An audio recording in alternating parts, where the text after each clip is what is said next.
Hi, Hinsters, welcome back. We are here with another stream/video, and this evening, we are talking about Hermes or Mercury and the upcoming transit of Mercury into Virgo, and also the Mercury retrograde. So this is a period, quite a large period, covering from around July 26th to September 26th. And what is Mercury then? So I do have a lot of videos on Mercury's transits over the last, couple of years now, I think. You can check that playlist, Hawaii Hermes, if you like. But Mercury, or Hermes, is known as the god of twinkling. And the feeling I get for this particular Mercury in Virgo transit is Beyonce kind of Virgo vibes. I'm pretty sure she has a song called Virgo Mood or Virgo Groove. It's a great song. It's quite long as well. But yeah, this kind of sparkly, twinkling disco sort of Beyonce vibe coming through, especially with a lot of Leo activation behind this mercurial transit, but also things like speech. And by speech, Mercury is the ruler of speech, but I mean, especially here, speeches of importance, like actual speeches on the stage that could become quite significant, or having to get brave on the stage, literal or metaphorical, having to face the music in some sense, or face an audience, face your audience. It can also be about announcements, that kind of thing. And Mercury rules the stuff like heralding things. Mercury is like the town crier. And yes, there can be some proclamations or some responsibility for proclamation or announcement of stuff during this 3-month period. And there could also be an element of like some announcement that comes through and having to backtrack in some sense. And that can be for the good, the bad, and everything in between. But there can be, yes, some sense of reversal or going back once the Mercury retrograde kicks in. But also Mercury rules things like, hiya, by the way, if you're just tuning in to the live stream, do leave me a comment if you can. But Mercury rules things like youth and play. And we have Virgo here as this kind of archetype also of Peter Pan type stuff. Very youthful or young looking, and arrested development, a very Virgoan kind of archetype. But also I get here like the fox kind of vibes coming through, but like especially the wise and the cunning sides of fox energy, because we have this overarching dragon year really coming through, or filtering down. And it can be very much about wisdom. I think I talked about that yesterday in my video on Leo season, but wisdom is a big thing in this dragon year.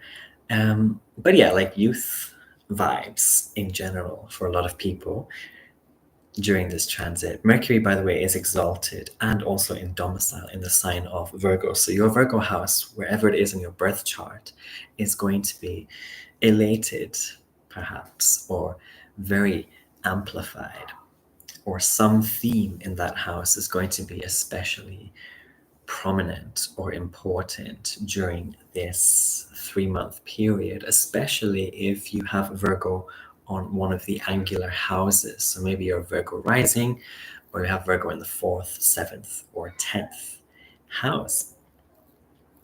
Now we also have stuff like mature fun. So Mercury rules fun, of course, but this is Mercury in its feminine sign. So there can be this sense of mature or quiet fun or sophistication. And there's this Greek concept of phonaskian, I think is the word. But this is stuff like, and I'm quoting now this book by Chris Brennan, Hellenistic Astrology. But in that book, this term is translated as like vehement oratory and rhetorical display. So this is very much Leo coming through as well, twisted with mercurial stuff. But then going into Virgo, and so there's this like maturity, these kind of big like long speeches or tirades even, or like getting on the soapbox perhaps. So that can kind of be a theme or something that you witness during this period. And Mercury also rules younger children, so that might be significant for you, especially if you have Virgo in the 5th house. I would be very surprised if you have kids or pets. Like, if I would be surprised if there was nothing going on in terms of your kids during this 3-month period if you have Virgo in the 5th house. And also Mercury rules teachers, and especially this kind of like grammar geek form of teacher. Leo has this very like, we're in Leo season now, so let's talk about this, but Leo does have this very like geeky, cute, kind of like buff nerd sort of vibe or energy to it. So there can be this kind of like intelligent sexiness, or what do they call it, sapiosexuality, that is activated for some people, or just people like attracting you or turning you on or titillating you with their ideas, with their mind, with their knowledge. Mercury also rules musicians. Very important to talk about this in this here Leo season as well. Music, parties, instruments, and also Mercury is in charge or rules those people or the thing of being in charge of war management. In more like modern or local contexts, this can be like strategy managers, or people who deal with complaints at like big businesses, or people who are part of damage control in some sense. So this can be activated for you or become more important for you during these 3 months. And especially because around the point of August 4th, when Mercury stations to go retrograde, so that's the official start of the retrograde, Venus, she will also be at the 29th or anaretic degree. And so she'll just be bracing to get out of Leo and jump into Virgo, Virgo being her fall in astrology. And so that's very interesting, I think, as well. And let's just talk briefly then about the Mercury retrograde itself. So this is going to be from roughly August 4th to August 29th, going retrograde at 4 degrees Virgo, and then stationing to go direct or end the retrograde at 21 degrees of Leo. So if you have planets on or around those 2-degree sign points, this could definitely be a Mercury retrograde that affects you in particular.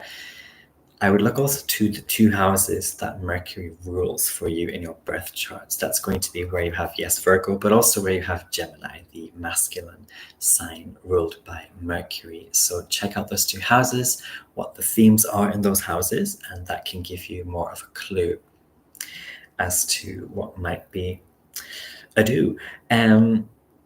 Also, we have in this Mercury in Virgo season, I have here like being relaxed because we're prepared, or carrying this mentality or attitude of, as long as I'm prepared for stuff, it's fine, I'm gonna be fine, like more or less. And that will protect you and help you and soothe you moving through this 3-month period.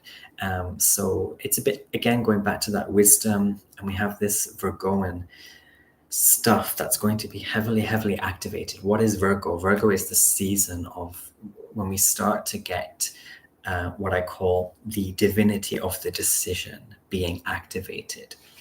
So there's this like anxiety of the choice that kicks in with Virgo energy. And this can be activated for a lot of us. But yeah, like, am I preparing? And if I am preparing, and if I have prepared for whatever it is, it's cool, it's good, we're good. I can relax, I can kick back a little bit, I can be assured. And maybe we're coming to realize that finally, for once in our lives, some people will be finally realizing this kind of trick around this Leo Virgo season time, which is like, yeah, if you're prepared, if you've got it down, you don't need to stress about it. You don't need to overthink it or overdo it. And to kind of have that confidence and that strength in your resources as well, with this overarching dragon energy again, like really sitting on the abundance of your power and your resources. And yes, we're going to have these draconian decisions for some people, or in some people's lives during this 3-month period. This is like draconian decisions and kind of big choices being made, or getting a spotlight. So that can be something to note. And I will note also for us that when this Mercury in Virgo transit begins, Mercury will be squaring Mars, and Mars will be in Gemini. So we have these two mercurial signs not only being involved in a square, but being involved with Mars, the ruler of squares. So I really think this Mercury retrograde is kind of going to be a kind of like itch for many people. Or like, what do I want to say? Like a kind of cheeky sort of connection between, it's the kind of like knowing what we can do and actually doing it, like knowing that's what I want to say, like knowing our potential, but also actually carrying it out and applying it. Because a lot of people have the knowledge that they have skills, for example, the knowledge that they have what it takes, but a lot of people also never take the actions to implement that. But when we both know and we implement, this is kind of like Gemini and Mercury coming, Gemini and Virgo coming together. This is Mercury not just knowing, but also putting the hands to and making the actual moves. That's Mercury in a very like complete or holistic sort of way, or one of Mercury's expressions. And also Mars will be conjunct Fortune, Lady Fortuna, at the beginning of this Mercury in Virgo transit. So that can be very significant, especially if you have Gemini in the second house, so you're a Taurus rising. There can be some itches, or some rumblings, some rearrangements, some pushes for you when it comes to your spending, your money, your assets, and also your health. Rashes, things like that. Acid reflux, things like that can really flag up, flares, that sort of stuff for Taurus rising. But anyway, yes, just generally for us, this transit can be a period of those big, wise choices. And it can kind of feel like, I forget which film it is now, but one of the Harry Potter films where they have the scary death chess match. If anyone remembers, let me know which film that was. Was it The Goblet of Fire? No, Chamber of Secrets. I swear it was a Chamber of Secrets. But anyway, the scary chess match that they go through, it can feel like that with this overarching dragon energy, and being really introduced in this kind of gaming sense to the divinity of the decision or the anxiety of the choice and making moves, but also using knowledge to make moves. And we have also here the power of prudence. So again, dragon stuff coming through, lots of behind it, lots of this Leonite energy, the confidence, the conviction, and the prudence, that Virgoan, mercurial, shadow energy, which is like really considerate of the outcomes of the choices. and trying to calculate and think about the near and the far even future. And we have stuff, finally, the good stuff, perhaps, but this is like Mercury in its exaltation and its domicile. But not only this, as Mercury enters Virgo, there's no other planet here. There's no other god here. There's no other guest to like inconvenience Mercury this time in this transit. And so Mercury is also roosting, like, but in the best kind of way that a bachelor or bachelorette can roost. And so I love this energy for the beginning of this Mercury in Virgo transit and this 3-month period. I love it because this is like a big Disneyland kind of exaltation on things like money and goods and trade and skills and like communications and things like learning and also games. Again, there's going to be a big highlight or activation for games of all kinds. And it can all kind of really take off and blossom for many people during this 3-month period. So yeah, I also wanted to say, as Venus, as she kind of sits at that 29th degree around August 4th, the beginning of the retrograde, and she's about to jump into Virgo, I just get this kind of big sister, little brother, Mercury, Venus dynamic, really heavy. And this theme for many people of like the big sister knows best and letting the sister kind of pull you out of the mud or correct you or tend to you as well. And Venus, she rules. She's very often associated with love and affection and blah, blah, blah. But Venus also is said to rule those who are capable of receiving love. So sometimes there's this dynamic we have with others of like refusing or being stubborn. Leo season, a very stubborn season, but like refusing or being stubborn about gifts or people wanting to care for us or show us affection. And I think this particular retrograde can be where we are asked in some way to just accept love and be loved. And that is where the good stuff, the benefic stuff will kick in. But if we resist it, it can cause more problems, which is, something that can happen in the dragon year. There can be a lot of pride or resistance to letting go. But you might just well be tempted or persuaded by a Venusian type of person or a Venusian event, because yes, Venus, she's also a persuasion. So there might be some kind of like bribe that pries you out of the mud anyway. And also she's kind of like going to, as Venus is anaretic in Leo at the point of the beginning of the retrograde, she's going to introduce for a lot of people tidying up and a kind of divine, bossy kind of brushing kind of era. And also it's going to be this kind of bossy error correction type of vibes. So that's what I have for this here transit, or this upcoming transit. I hope you are well, especially if you're a Virgo rising. I'm very excited for you once this comes around. I hope you're well.